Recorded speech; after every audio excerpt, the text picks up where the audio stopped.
Good morning, church. Good morning, priest.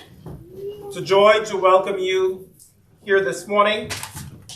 Thank God for your presence and pray God's continued blessings upon you. Now, I live with a diehard, right? She takes her work, she takes her family, and she takes her sports seriously. So I'm going to say my deepest sympathy because let's go like this. I visited a house to watch the game, and then that person told her husband, I have to go to bed, I can't even cook. And I said, that's not how you should treat your husband. Come see me for marriage counseling. Not talking about my wife. She was so heartbroken last week. I said, you getting paid by the Ravens up. I said, let's get it together. But yes, actually I was really, really rooting for them because I did not want Kansas City to go anywhere. Believe you me. Believe you me. Exactly. And so 49ers, you better pull through and deal with Patrick Mahomes. Now, anyhow. Be that as it may, I want to extend birthday greetings to those celebrating birthdays this week, Molly Hill and Robin. Please, Robin, come from the back in that kitchen. Let's sing her happy birthday. She does so much and is so kind to us all. So we want to sing happy birthday to her and to those celebrating anniversaries. Anyone celebrating anniversaries? Not listed?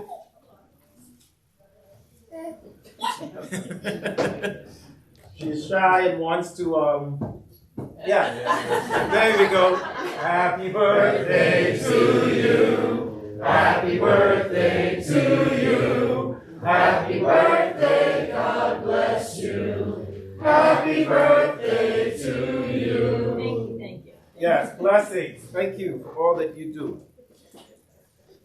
Micah had his first birthday party yesterday. He made pizza with his little apron.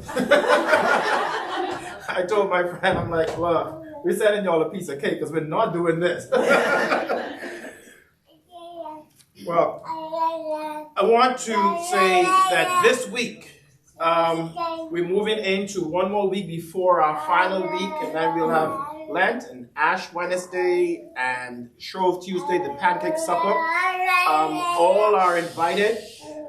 Please come. We have vestry meeting that Tuesday. And so vestry, come and eat your supper first. And then we will gather. And then, of course, Bible study will still be on Ash Wednesday. And then we'll have two services at 12 and then at 6 in the evening. We kept the Ash Wednesday at 6. I'm aware it's Valentine's Day. And so you come and get your ashes. And then you take your paramour, your partner, your spouse out to lunch or dinner, sorry. And so we're keenly aware of that. But please come and receive your ashes as you are able. Our Lenten mental health program is out. If you look on the notices in both in the bulletin and online, and then we have some flyers. I'd like you to hand this out to as many people. And the only reason we have the QR code for people to sign up is so that Linda could get a sense of how many people will be here, because, we also feed. We have soup and salad and supper on those evenings. And so the first week on page 11, you can just scan the QR code and it will take you there to sign up. Hopefully we'll have as many individuals as possible. Dan Young will be leading our first session, Be Kind to Your Mind, talking about healthy and unhealthy mental health coping strategies. Effective Parenting is Gary Honeyman. He worked for years at Carroll County Youth Service Bureau and, in fact, supervised me at one point early in my career. Love, Marriage, and Relationships, Dr. Tiffany Anderson. Taming the Anxious and Depressed Mind. Hopefully, my colleague and friend Tina Buck, myself, and Melissa will do the psychiatric component of that. And so we'll be here for that. And then addiction and recovery, it's Dr. Jason Martin, who is a friend of Dan and worked at Shepherd Pratt. So we're bringing in mental health experts. Please invite people to come and take advantage of this. Great opportunity, even the basics. Theresa, think about the stewardship update? Yes. Okay, so I'm not really prepared for this in 20 minutes, but I would just thank all those who continue to give, generously, and we did it yesterday, I think we're at like 18,300 towards the $30,000 that was pledged to the town grant. So any little bit helps just us realize or maximize that generous grant, which will help us continue to expand our reach and doing more of the work that Christ has asked us to do. So, is that good? Yes, thank you. I just wanted to say thank you for just I updating. just got back from like Winston-Salem and Fredericksburg last night, so not functional. Thank you. I want to thank you to everyone who responded so well after our meeting last week. We want to say thank you to Michelle Hill for the flowers today. An adult forum meets with Jim. What's the word from adult forum, Jim? We look at the Gospels. The Gospels. We'll be looking at the Gospels. Children's choir will resume this Thursday, February 8th. Why do we say it's February, right? Yeah. You know, this and the Wednesday gets me all the time. Right? Yes. This silent D and anyhow. Right. February 8th at 5 p.m. With our own Jamie Hester. If you'd like to send the kids, someone in the community who likes to sing, please bring them. Let us know. Micah, what's going on? I don't know.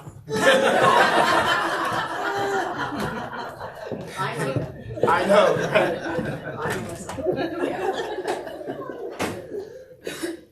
I do want to say a huge thank you and welcome to a friend and colleague. And hopefully you get more exposure to the diocesan staff. You'll probably be seeing a lot more of them as we have so many more canons now. To Canon Christopher.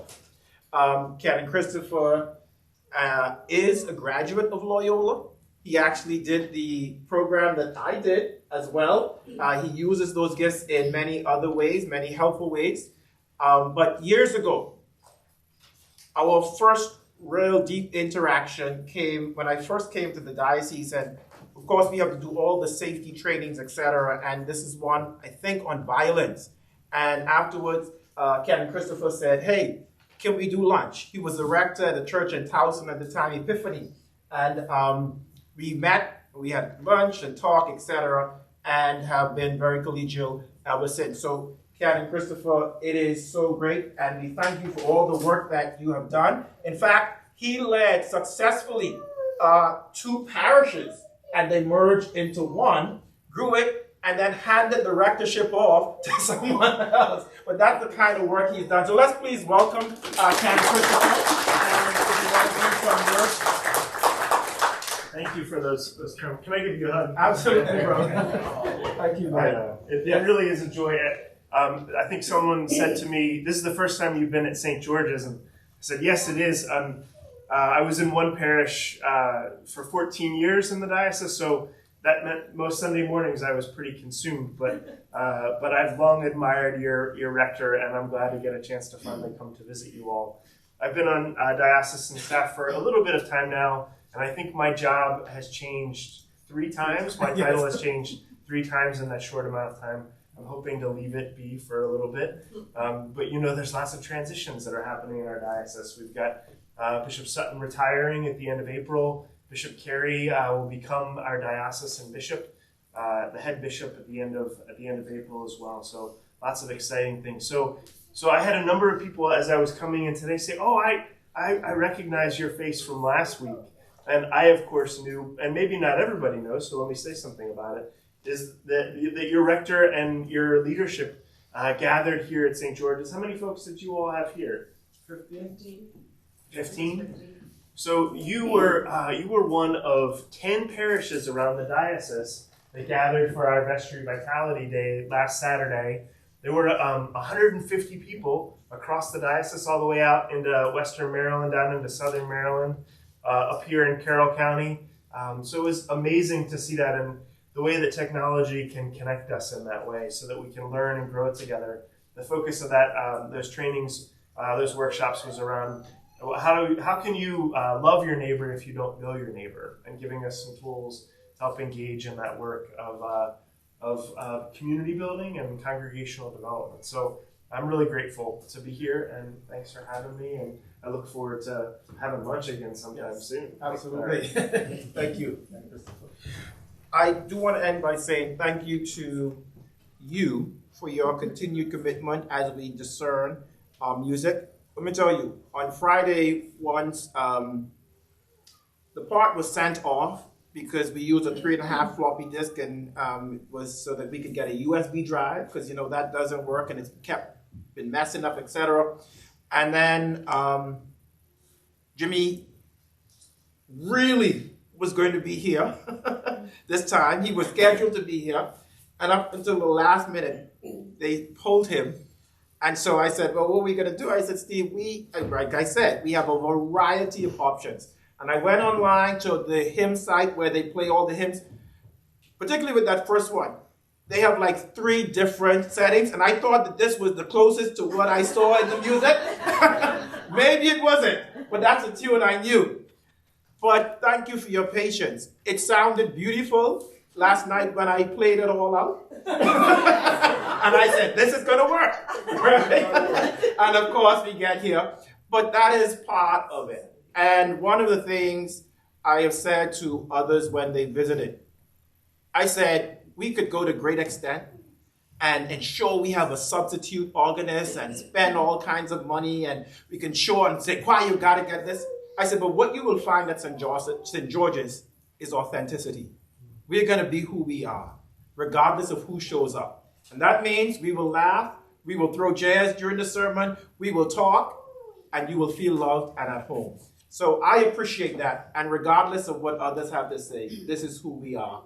And I love it. So thank you very, very much for that.